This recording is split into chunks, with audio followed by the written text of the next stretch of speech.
What's up everyone, Manual Pedal here. I am here to talk to you about road bikes and gravel bikes, the difference between them, and why I think you should get a gravel bike depending on the type of rider you are and what you plan to do within your cycling journey. Behind me I have my gravel bike and I have my road bike. I'm gonna just compare, contrast the two differences.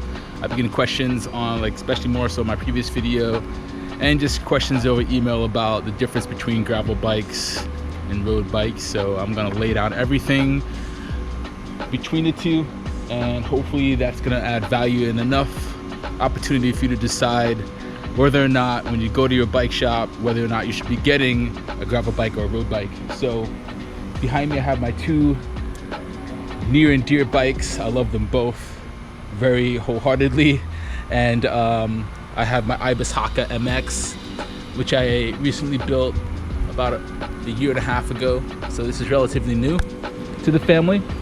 And I have my Trek Emonda ALR, which a lot of you have seen. I also did a review on this bike maybe last year sometime, as well as the Haka MX. I'll leave them in the video somewhere over here so you can see that if you want to check out the reviews. I'm not going to go too deep into the parts and everything, more so the difference about the two.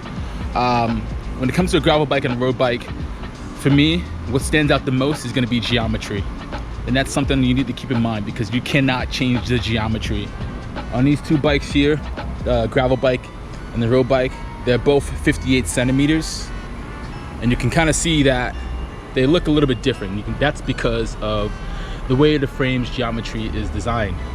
You can see with the road bike 58 centimeter frame, it's much more aggressive, whereas the gravel bike, it's a lot more laid back and upright. And that's because of the wheelbases are totally different. The wheelbase is a lot more longer on a gravel bike. It's going to put you in a more upright position. It's going to make you more comfortable. On a road bike, it's a little bit tighter. The wheelbase is basically the horizontal distance between the two axles, and so it's a lot more snug on the road bike, and that's going to make it a little more aggressive for you. It's going to be much longer. You're going to feel more stretched out on the bike when you're riding, and that's the one thing that stands out the most. The top tube angle is going to dip down a little bit more as well, so it's going to be a lot more aggressive. It's going to put you in a more aerodynamic position when you're riding. So that's one thing you want to keep in mind about buying a road bike versus a gravel bike, is geometry. So just know that it's going to be a lot more aggressive on a road bike. It's going to take some time for your body to adjust and adapt to that position, whereas a gravel bike is going to be a lot easier for you to be more in tune with your comfort, because it's going to be putting you in a more upright position. And another thing I want to point out is the wheels. In terms of wheels, you can both upgrade these bikes. Obviously, you can get different size wheel sets. In terms of the wheels on this bike, this is an older style geometry, older style frame for the Trek Emonda ALR. I believe this is the 2000 version, so it's a couple years old. And with this particular frame, I cannot change the tire size. You can see that I am running 28 millimeter tires. These are the biggest I can go on this frame. The forks do not have enough space for me to even put a bigger size tire on here. I can't even get 32s. I could probably sneak 30s on here, but that's about it. Whereas on my gravel bike, I can fit really fat tires on this bike. You can see that, how much space I have in here. I can fit all my fingers in here pretty much. On this bike, I'm running 700 by 36 tires, and you can see how much space I have in here. The biggest I've ran in here so far was 50. So, you know, obviously I can fit really big tires on this bike, and personally I like that. When it comes to these two bikes, in terms of comfort, when you're riding on the ground speed is going to be a lot faster on the road bike. Obviously you're going to be in a much more aerodynamic position. It's going to be a bit more agile. You're going to be able to control it, and it wants to ride in a parallel line, whereas the gravel bike does too, but it's going to give you a lot more opportunity and versatility to be able to maneuver the bike differently. You're going to be able to have more control of the bike. You're going to feel, I mean, obviously you have more control over both of them, but you have a lot more comfort with your control on a gravel bike. If you're new to the sport, that's something to think about. If you're just getting into cycling post 2020, then you might want to think about getting a gravel bike as opposed to a road bike. We're going to get more into that later. But I'm just laying out the facts right now in terms of speed and control. The road bike is going to go a lot faster, and there's something to be said about that, right? When you're on a road bike, you have that sense of speed, which feels really freaking good. You know, they go super fast, and that's what it's about, right? You want to be able to go really fast on a road bike. You want to feel like you're cutting through the wind, and you know, it's something exhilarating about that, right? Gravel bike, I mean, I've ridden with roadies on this bike before, and actually I have a video I'm gonna post up somewhere over here. You'll see it, check it out. I was on my road bike, my gravel bike, with roadies, and I mean, I was getting smashed, but I was able to keep up in the pack with no problems. Obviously I have 700 by 36 tires on here, but rolling resistance definitely comes into play because these are not slick tires, whereas my road bike has slick tires. These are knobbed a little bit with a centerline tread that's a bit flat. It's good enough for the pavement. These are good tires, you know, so like these will be able to get on pavement and be able to ride really fast. And in fact, these are the WTB Volpines that do ride really fast on the pavement. So these, on the other hand, are slicks. These are more so faster rolling tires, and these are the specialized turbo tires. So something to keep in mind as well is speed and rolling resistance with these bikes. If you get fatter tires on a gravel bike, you're not going to be rolling super fast as opposed to a road bike. So just know that as well, depending on the tire that you get.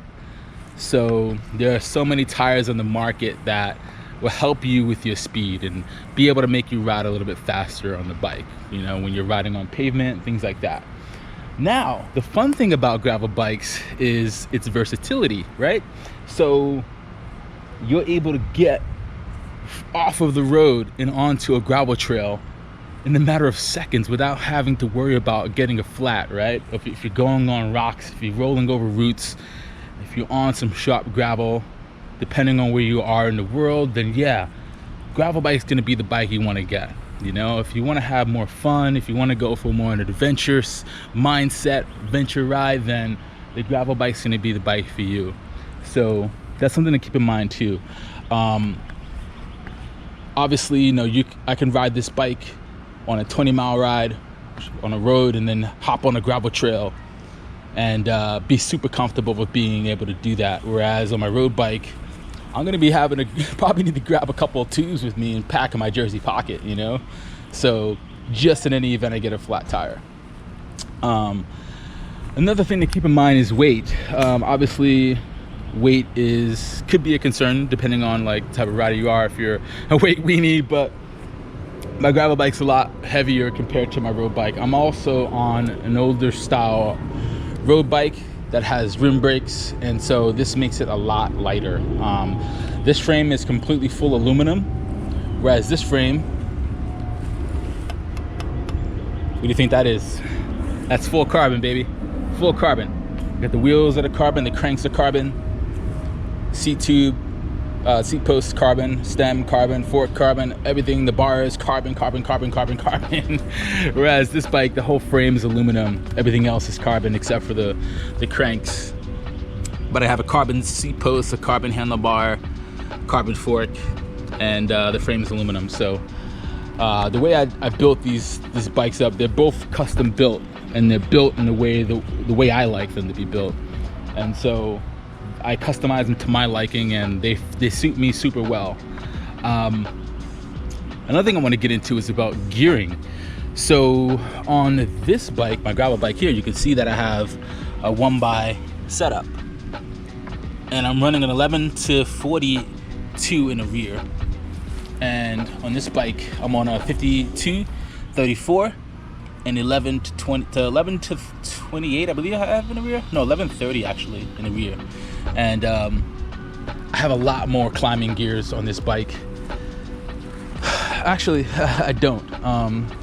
I can jump into a high gear. However, this bike gives me a lot more opportunity for climbing because of that smaller 40-tooth chainring in the front and that high 42 in the rear. So when I'm climbing in the mountains, this bike, I'm gonna have an advantage over this bike, believe it or not.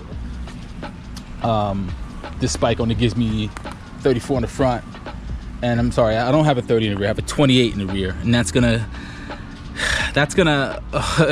make me get out the saddle when I'm on a climb, or just jump into a really high gear and spin to the very top, depending on where I am. So this is a lot better when I'm climbing. This has a lot more gears, the gravel bike, but depending on your setup, you know, you can change that. I have a 2x on this bike and I have a 1x on this bike. The reason why I did that is because for the sake of minimalist design and simplicity, I wanted something that's less more maintenance and something that's just like super easy. I defined that 1x really does it for me. I've ridden my old long haul trucker on a 2x, 3x, and a 1x, and noticed that 1x was just enough. Taking it on bike packing trips, taking it on different riding situations, I just noticed that it just works better for me that way. So personal preference. So that's that. What else I want to get into? You know, I think if you're new to the sport, if you're just getting into cycling and, you know, you don't know what you want to get, you're sort of adamant about even buying a bike, whether it's used or new, I would say invest in a gravel bike. Why? A gravel bike's going to give you a lot more versatility, a lot more opportunities to ride different situations. That way you can understand cycling, that way you can understand the type of riding that you want to do, whether that be on road, whether that be off-road. When you're on a road bike, you're going to be partial to the situation that you're in, and that's going to be predominantly road cycling. And so that's all you'll be really able to do, unless you get a type of road bike that can fit really larger tires, but they're not going to be able to fit big tires as opposed to a gravel bike would be able to. So that's something to keep in mind. So again, if you're new to the sport, if you're just getting into it, highly recommend getting a gravel bike. You're gonna have a lot more fun. It's gonna be putting you in an adventure mindset. You're gonna be able to get out there and not really have to worry too much about, you know, being on the road all the time. You have the opportunity to go off-road.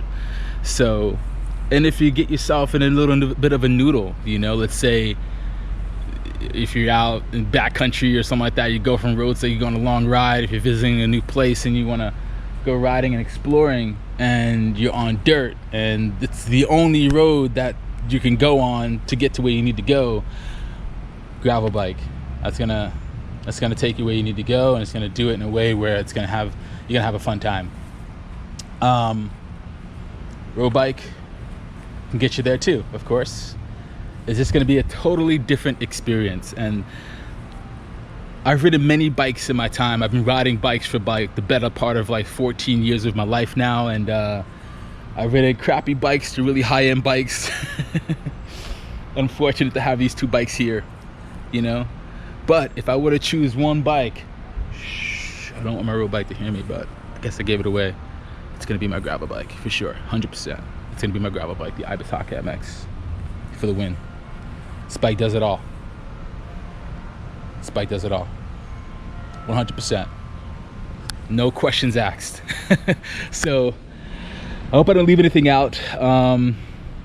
Again, I didn't get into the parts or anything because I feel like I've already shot videos about that. This video is strictly about the time I've been riding these bikes. I've been on this bike for about maybe 3 or 4 years now, and I've been on this bike, the gravel bike, now for about almost 2 years. And so I've taken this bike everywhere, from ramble rides in Colorado, bike packing trips all over the US just about. And I've taken this bike many places too. When I'm traveling in cities, I take this bike to go riding on different roads, taking it to California, taking it to I'm here in Florida and Miami, ridden all over New York with it. I've taken it on bike packing trips as well, so you know. But again, if I can do it with one bike and one bike only, it's gonna be my gravel bike. So leave your comments and questions below if you have any. Don't forget to like and subscribe to the video, and I hope I offered value to you, and hope it's gonna help you with your buying decisions when it's time for you to get your next bike. And I'll see you next time. Peace out.